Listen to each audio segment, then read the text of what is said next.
Hello friends, welcome back to my channel. This is Ankita from India. So let's start with the topic 10.4, microbes in production of biogas. Biogas is a mixture of gases containing predominantly methane produced by the microbial activity and which may be used as fuel. You have learned that microbes produce different type of gaseous and products during growth and metabolism. The type of gas produced depends upon the growth. The type of gas produced depend upon the microbes and the organic substrates they utilize.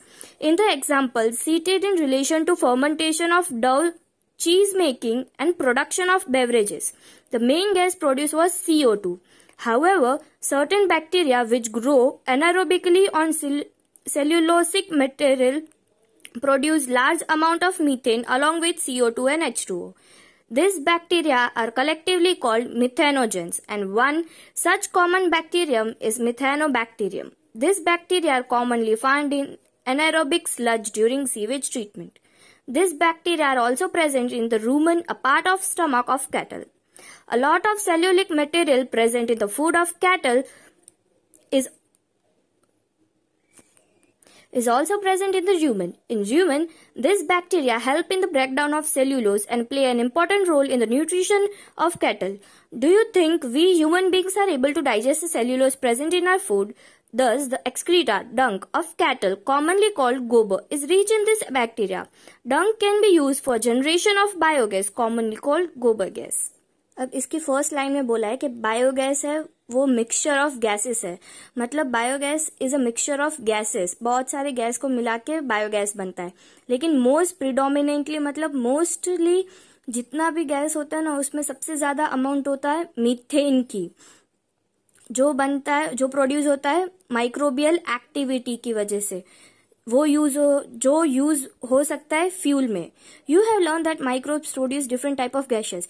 Microbes होते हैं वो different types के gases produce करते हैं, वो हमने ऊपर वाले में पढ़ा था. और उसके एंड प्रोडक्ट्स मिलते हैं जब वो ग्रोथ और मेटाबॉलिज्म करते हैं. उनके ग्रोथ और मेटाबॉलिज्म में हमको उसके एंड प्रोडक्ट्स मिलते हैं. The type of gas produce depend upon the microbes and the organic substrates they utilize. मतलब जो माइक्रोब जो चीजें वो खाएंगे वो ही एक्सक्रीटा से बाहर निकालेंगे. तो मतलब जो वो खाते हैं वो ही हमको फिर उनके एक्सक्रीटा में मिलता है. तो इसका मतलब ये था. In the example cited in relation to fermentation of dough, cheese making and production of beverages. अब इन सब चीजों में फर्मेंटेशन ऑफ डव, फिर चीज बनाने में और बेवरेजेस बनाने में हम लोग को क्या कॉमन गैस मिल रही थी? CO2. सब जगह हमको CO2 मिल रहा था, ज्यादातर CO2 मिल रहा था इसका मतलब. फिर however certain bacteria which grow anaerobically on cellulosic material produce large amount of methane. जो माइक्रोब्स होते हैं जो एनारोबिकली ग्रो होते हैं वो उनके पास ज्यादा सेल्यूलिक मटेरियल होता है और वो लार्ज अमाउंट में बनाते हैं मीथेन के साथ साथ CO2 और H2. This bacteria are collectively called methanogen. जो बैक्टीरिया ज्यादातर मीथेन और CO2 और H2O बनाता है उसको मिथेनोजेंस बोलते हैं. And one such common bacterium is methanobacterium. इसका कॉमन बैक्टीरिया कौन सा है? Methanobacterium. This bacteria are commonly found in anaerobic sludge during sewage treatment. ये ज्यादातर ये वाला जो बैक्टीरिया है मिथेनोबैक्टीरियम मिलता है हमको ज्यादातर एनारोबिक स्लज में, जो हम लोगों ने सीवेज ट्रीटमेंट कल पढ़ा था उसमें. A lot of cellulosic material present in the food of cattle is also present in the rumen. Rumen मतलब जो गट होता है, जो इंटेस्टाइन में होता है ना, उसको रूमेन बोलते हैं. In rumen this bacteria help in the breakdown of cellulose. जो अभी काऊ है वो लोग कैसे, काऊ जो भी है, ऐसे जो एनिमल्स होते हैं जो सिर्फ घास वगैरह खाते हैं, तो जो लोग घास खाते हैं ना उनमें उनके ये इंटेस्टाइन में या स्टमक में ज्यादातर जो घास वगैरह खाते हैं एनिमल्स, उनके पेट में ये बैक्टीरिया होता है जो कि हेल्प करता है. हमको यहाँ पे दिया है important role in break cellulose and play an important role in the nutrition of cattle. वो सेल्यूलोज को ब्रेक डाउन कर देता है, जो बैक्टीरिया है वो उनके स्टमक में होता है, तो वो जो सेल्यूलस जो है उसको ब्रेक डाउन करने के बाद उसको न्यूट्रिशन देता है, किसको? कैटल को। फिर do you think we human beings are able to digest the cellulose present in our foods? अब जो सेल्यूलोज होता है, जो कि पत्ती या घास फूस वाली जो सब्जियां होती है, मतलब जैसे कि पालक हो गया या ऐसा कुछ, तो क्या हम ह्यूमन बींग्स उसको डाइजेस्ट कर पाते हैं? तो इसका आंसर है नो। हम ह्यूमन बींग्स ज्यादातर डाइजेस्ट नहीं कर पाते, क्योंकि हमारे पास ये बैक्टीरिया नहीं होता हमारे इंटेस्टाइन में जो फूड्स को, ऐसे पत्ते वाले फूड्स को डाइजेस्ट कर पाए। फिर दस, द एक्सक्रीटा डंक ऑफ कैटल, गाय का जो गोबर होता है उसमें ये बैक्टीरिया ज्यादा अमाउंट में होता है। क्यों? क्योंकि वो लोग घास फूस खाते हैं, और घास फूस खाने की वजह से और उनके स्टमक में भी ये बैक्टीरिया प्रेजेंट होता है, ताकि वो उसको ब्रेक डाउन कर सके और उनको फिर डंक में मिल जाए। ह्यूमन ज्यादा होने की वजह, उनके स्टमक में ये बैक्टीरिया होने की वजह से उनके एक्सक्रीटा में भी ज्यादा मिलता है, क्योंकि उनके स्टमक में भी और वो कंज्यूम भी कर रहे हैं। फिर डंक can be use for generation of biogas commonly called गोबर गैस। अब जो बायोगैस जो आया था लास्ट में हम लोगों ने पढ़ा था, तो अब लास्ट लाइन में बायोगैस आया था, तो तब उस बायोगैस को जनरेट करने के लिए हम लोग एक डंक, काउ डंक यूज कर सकते हैं, जो कि हम लोग को नॉर्मल लैंग्वेज में बोलते हैं गोबर गैस। तो अब आगे बढ़ते हैं। The biogas plant consist of a concentrate tank 10 to 15 feet deep.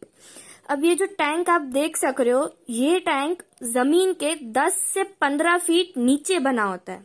ये जो ब्राउन कलर का सब्सटेंस है ना, ये पूरा ब्राउन कलर का सब्सटेंस जमीन है, सिर्फ ये थोड़ा थोड़ा ही ऊपर है, देख रहे हो आप ये।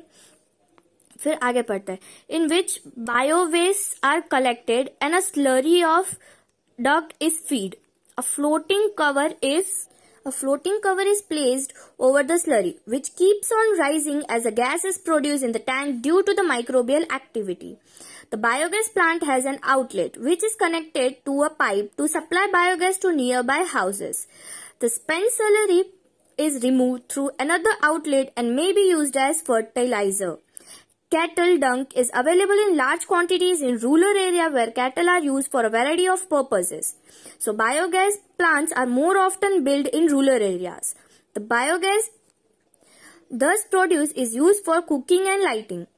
The picture of a biogas plant is shown in figure 10.8. The technology of biogas production was developed in India mainly due to the efforts of Indian Agricultural Research Institute IARI and Khadi, a village industrial commission KVIC.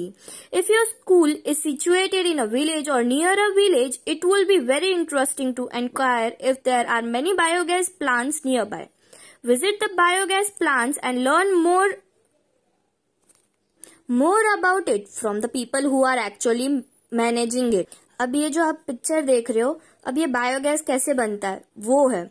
Biogas बनाने के लिए हमको चाहिए रहेगा डंक water, sludge जो कीचड़ होता है, वो पानी और मिट्टी को मिक्स करके जो कीचड़ बनता है वो स्लज, डंक वाटर, और कुछ गैसेज CH4 + CO2 + H2, और ये होता है गैस होल्डर। ये पूरा एक गैस होल्डर है, और यहाँ से ये आउटलेट है जहां से जो एक्टिविटी, मतलब जो बनेगा ना, जो बायोगैस इसमें बनेगा ना, वो बायोगैस जाएगा ऐसे ऊपर की तरफ, और ये आउटलेट से बाहर जाएगा। जो भी हाउसेज या जहां पे भी उनको भेजना है वो यहाँ से ऐसे बाहर जाएगा।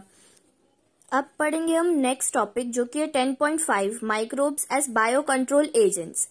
Biocontrol refer to the use of biological method for controlling plant diseases and pests.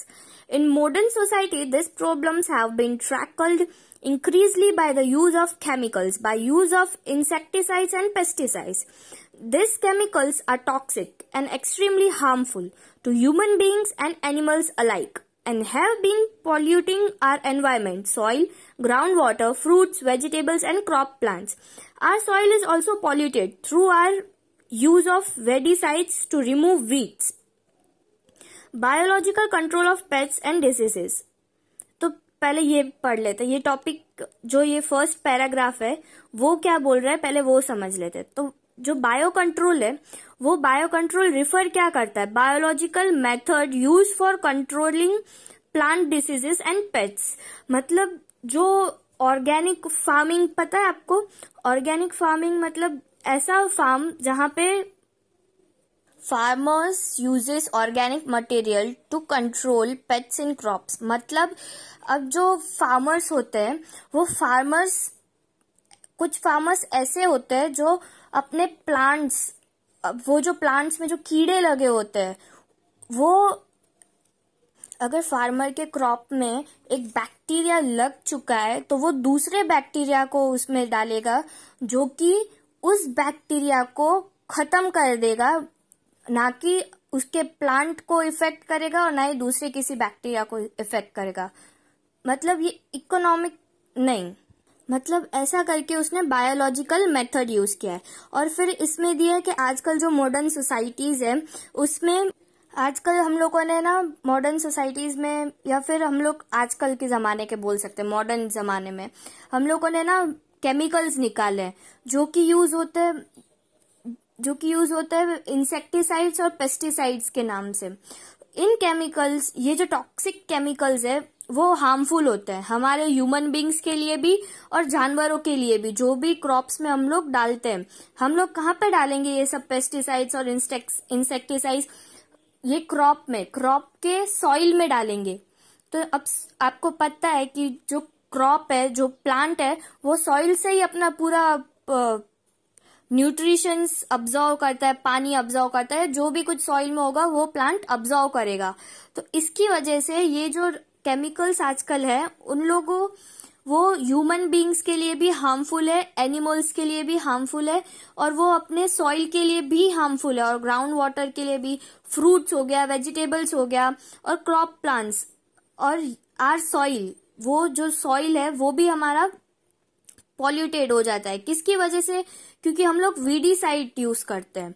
जो वीड्स होते हैं ना, मतलब जो क्रॉप्स के आजू बाजू जो जंगली घास बोलते हैं उसको, वो उग जाती है, तो उसको रिमूव करने के लिए हम लोग ना उगे उसके लिए हम वीडीसाइड्स यूज करते हैं।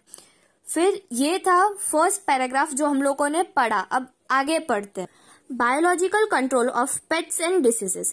In agriculture, there is method of controlling pets that relies on natural predation rather than introduce chemicals. A key belief of the organic farmer is that biodiversity furthers health. The more variety a landscape has, the more sustainable it is.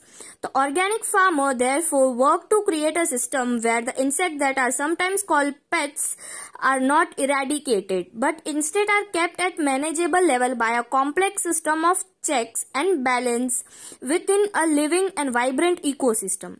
Contrasts to the conventional farming practice, which often use chemical method to kill both useful and harmful life forms indiscriminately. This is a holistic approach that seeks to develop an understanding of the weeds of interaction between the myriad of organisms that constitute the field fauna and flora. The organic farmer holds the view that the eradication of the creatures that are often described as pests is not only possible but also undesirable. For without them, the beneficial predatory and parasitic insects which depend upon them as food or host will not be able to survive. Thus, the use of biocontrol measures will generally reduce our dependence on toxic chemicals and pesticides. An important part of biological farming approach is to become familiar with the various life forms that inhabited the fields, predators as well as pets, and also their life cycle, the pattern of feeding and the habitats which they prefer. This will help develop appropriate means of biocontrol. अब ये जो हम लोगों ने paragraph पढ़ा उसका मतलब है, तो मैंने जैसे कि आपको पहले बताया था कि कुछ फार्मर्स ऐसे होते हैं जो ऑर्गेनिक फार्मर्स बोलते हैं, जिनको वो नेचुरल तरीके से ही अपने प्लांट्स को बचा लेते हैं without using any chemicals of pesticides या फिर क्या इंसेक्टिसाइड्स या वीडीसाइड्स के यूज किए बिना वो लोग अपने प्लांट्स को कैसे बचाते हैं। अब वो है इसमें, तो उसमें है ना बोला है कि जो एग्रीकल्चर में जो मेथड होता है, कुछ जन ऐसे मेथड पे अभी भी चलते हैं।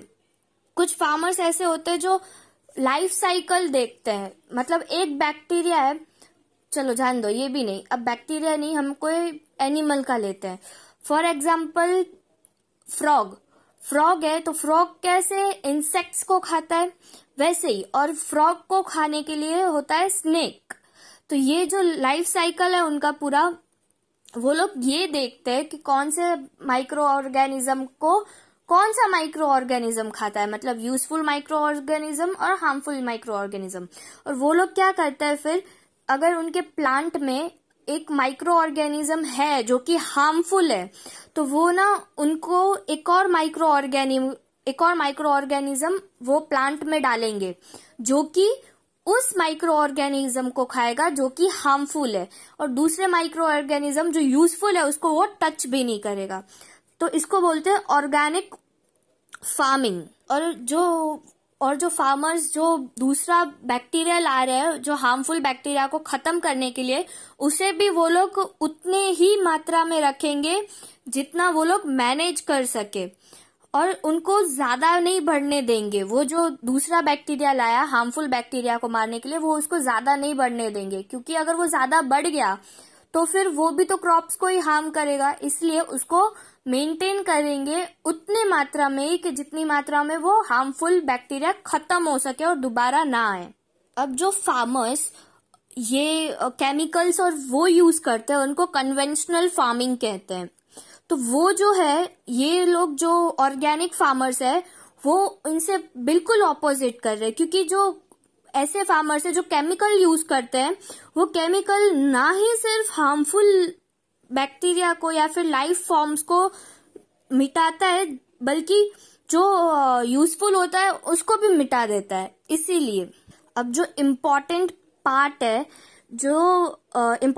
है बायोलॉजिकल फार्मिंग का, वो है कि हम लोग को फेमिलियर होना पड़ेगा वेरियस लाइफ फॉर्म्स और उनके हैबिटेट पे, जो predator as well as pests and also their life cycles पे भी, पैटर्न्स ऑफ फीडिंग पे भी हम लोग को, जो ऑर्गेनिक फार्मर्स है उन लोग को ये सब पता होता है। जैसे कि उनको लाइफ साइकिल पता होती है, फिर पैटर्न ऑफ फीडिंग कैसी होती है वो पता होती है, उनके हैबिट्स पता है जो वो प्रिफर करते हैं। तो ये सब पता होने के बाद ही हम लोग ऑर्गेनिक फार्मिंग कर सकते हैं। तो अब हम आगे पढ़ते हैं। The very familiar battle with red and black marking the ladybird and dragonflies are used to get rid of aphids and mosquito respectively. An example of microbial biocontrol agent that can be introduced in order to control butterfly caterpillars is the bacteria Bacillus thuringiensis. Bacillus thuringiensis, often written as BT. These are available in sachets as dried spores which are mixed with water and sprayed onto the vulnerable plants such as brassicas and fruit trees, where these are eaten by the insect larvae. In the gut of the larvae, the toxin is released and the larvae get killed. The bacterial diseases will kill the caterpillars but leave other insects unharmed. Because of the development of methods of genetic engineering in the last decade or so, the scientists have introduced B.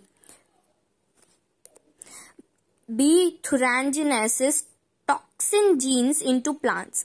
Such plants are resistant to attack by insect pests. BT cotton is one such example which is being cultivated in some states of our country. You will learn more about this in chapter number 12. अब उसमें बताया है first line में कि जो lady birds होती है, जो कि ये होता है, देखो ऐसा दिखता है लेडी बर्ड्स, ठीक है। तो ये हम लोग को ये और ड्रैगन फ्लाई मिलके हम लोग को एक इंसेक्ट को खा जाते हैं। उसकी वो इंसेक्ट का भी फोटो बताती हूँ। वो जो इंसेक्ट होता है ना एफिड्स, वो ऐसा दिखता है, व्हाइट कलर का सब्सटेंस होता है और ये इस तरह से दिखता है। तो ये ऐसे होने की वजह से ये इन इंसेक्ट्स को लेडी बग और ड्रैगन फ्लाइज खा जाते हैं। और हम लोग को अगर ये किसी भी क्रॉप में हो गया है तो हम इनको भगाने के लिए हम लोग लेडी बग और ड्रैगन फ्लाई को अपने प्लांट्स पे छोड़ देंगे स्पेसिफिक अमाउंट में, ताकि वो इन सब कीड़ों को जो अभी मैंने बताया एर्पिड्स को खा जाए और हमारे प्लांट्स को उससे फ्री कर दे। अब कुछ बटरफ्लाईज होती है जो अपने कोई भी एक प्लांट पे अपना लार्वा स्टेज कंप्लीट करती है ना। अपना लार्वा स्टेज कंप्लीट करने के बाद ही वो बटरफ्लाई में कन्वर्ट होती है। तो वो जो लार्वा स्टेज है ना, उसको भी अपने आप को न्यूट्रिशन प्रोवाइड करने के लिए वो जो प्लांट है वो खाता है। तो उसको अभी उस लार्वा से प्लांट को बचाने के लिए क्या करते हैं वो देखते हैं। हाँ, तो ये बटरफ्लाई का लाइफ साइकिल है। तो इसमें आप देख सकते हो ये एग है। बटरफ्लाई अपना एग इस तरह से एक झाड़ मतलब एक लीफ पे छोड़ देती है। तो इससे फिर वो जाता है इस स्टेज पे, कैटरपिलर स्टेज पे, जो कि है एक्चुअली लार्वा स्टेज। उसके बाद पीपा और इसके बाद अडल्ट एमर्जेस और फिर ये बड़े होके उड़ जाती है। तो ये जो स्टेज होता है ना, तो एग से निकलने के बाद ये जो कैटरपिलर है जिसको हम लार्वा भी बोलते हैं, मैं एक और इमेज बताती हूँ। ये देखो, ये लार्वा ये जो है ना वो इस प्लांट पे डिपेंड करता है जिसमें वो बॉर्न हुआ है। वो इसका ये जो प्लांट है इसमें से वो न्यूट्रिशंस लेता है, अभी अपना न्यूट्रिशंस लेगा इसी प्लांट से और अपना ग्रोथ बढ़ाएगा। तो इसको रोकने के लिए क्या करते हैं वो देखते हैं। अब वो जो लार्वा है उसको प्लांट का न्यूट्रिशन और वो खत्म मतलब खाने से, लार्वा को वो प्लांट खाने से रोकने के लिए हम एक बैक्टीरिया यूज करते हैं जो कि नाम है बैसिलस थुरैंजिनेसिस। बैसिलस थुरैंजिनेसिस ये जो बैक्टीरिया है उसको हम डालेंगे प्लांट्स में। वो जो बैक्टीरिया जो बोला ना मैंने बैसिलस थुरैंजिनेसिस, वो एक सैचे में मिलता है जो कि ड्राइड होता है। वो एक पाउडर टाइप होता है। उसको हम पानी में मिक्स करके स्प्रे करेंगे किसी प्लांट पे, जिस प्लांट पे ये हम लोगों ने लार्वा देखा होगा या तो फिर हम लोगों ने बटरफ्लाई एग देखा होगा। उस प्लांट पे जब हम स्प्रे करते हैं तब ये जो बैसिलस थुरैंजिनेसिस है वो लार्वा के स्टमक के अंदर जाता है, क्योंकि वो प्लांट को खाएगा ना जिसपे हम लोगों ने ये बैक्टीरिया स्प्रे किया है। तो फिर वो जब प्लांट को खाता है तब ये उसके स्टमक में जाता है। लार्वा के स्टमक में गया तो वो उसके स्टमक को बर्स्ट कर देता है। इन द सेंस उसके जो इंटेस्टाइन है उसको बर्स्ट कर देता है, उसको इफेक्ट करता है, जिसकी वजह से वो मर जाता है।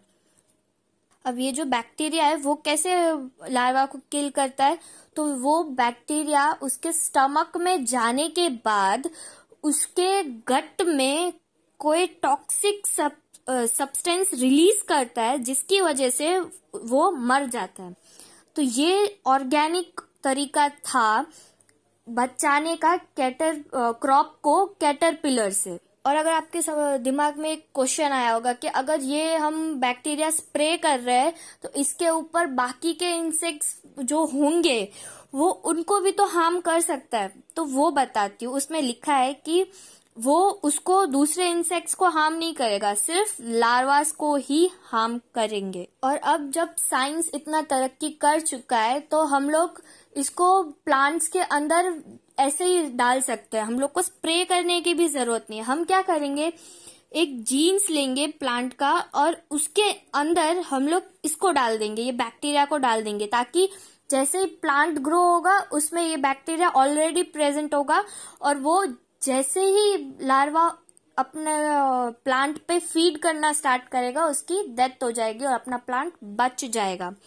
तो जो हम लोगों ने अभी किया, मतलब एक जीन्स लिया और प्लांट का एक जीन लिया और उसमें ये टॉक्सिक बैक्टीरिया डाल दिया, तो उसको हम लोग BT से रिफर करते हैं। तो उसका एक एग्जाम्पल है, जैसे कि बना है हम लोगों ने ये प्रोसेस यूज करके एक कॉटन बनाया है जिसको BT कॉटन बोलते हैं। वो अपने आप को इंसेक्ट से बचा सकता है, वो बताया इसमें। और इसके बारे में हम और आगे पढ़ेंगे चैप्टर नंबर 12 में। आगे बढ़ते हैं। Biological control being developed for us in the treatment of plant diseases is the fungus Trichoderma. The Trichoderma species are free-living fungi that are very common in the root ecosystem. They are effective biocontrol agent of several plants pathogens. Baculoviruses are pathogens that attack insects and other arthropods. The majority of baculovirus used as biological control agents are in the genus Nucleophilidirovirus.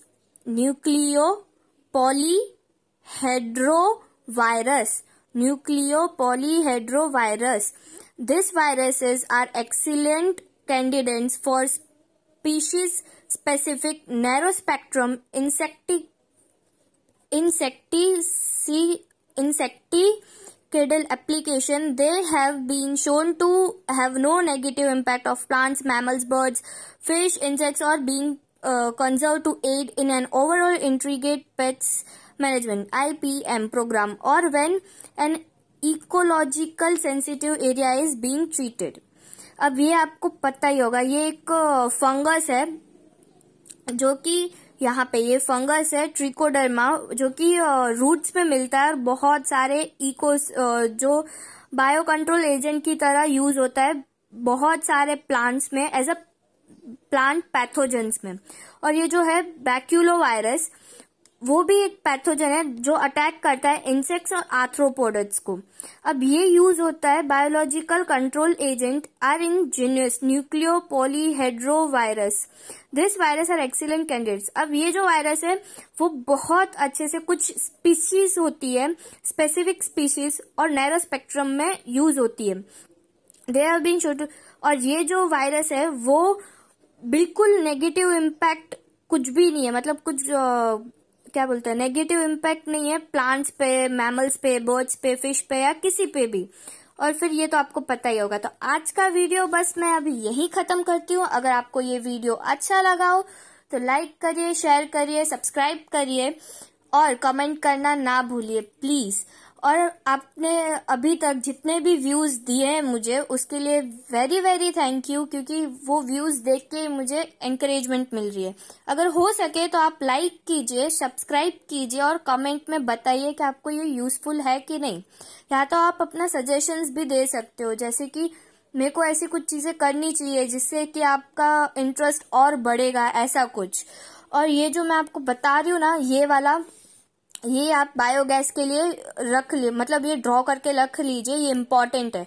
जो biogas बनाने के लिए हम लोग जो डालते हैं ना, उसमें प्रोटीन, फैट, सेल्यूलोस और हेमी सेल्यूलोस होता है. ये डिकम्पोजर में होता है, जिसमें जो हम लोगों ने डिकम्पोजर बना के डाला है ना, उसमें ये सारी चीजें प्रेजेंट होती है. फिर ये सारी चीजें बनाती है सॉल्यूबल कंपाउंड्स को, और सॉल्यूबल कंपाउंड्स आगे जाके बनता है ऑर्गेनिक एसिड, और ऑर्गेनिक एसिड के बाद हमको मिलता है बायोगैस, जो कि होता है मीथेन प्लस CO2.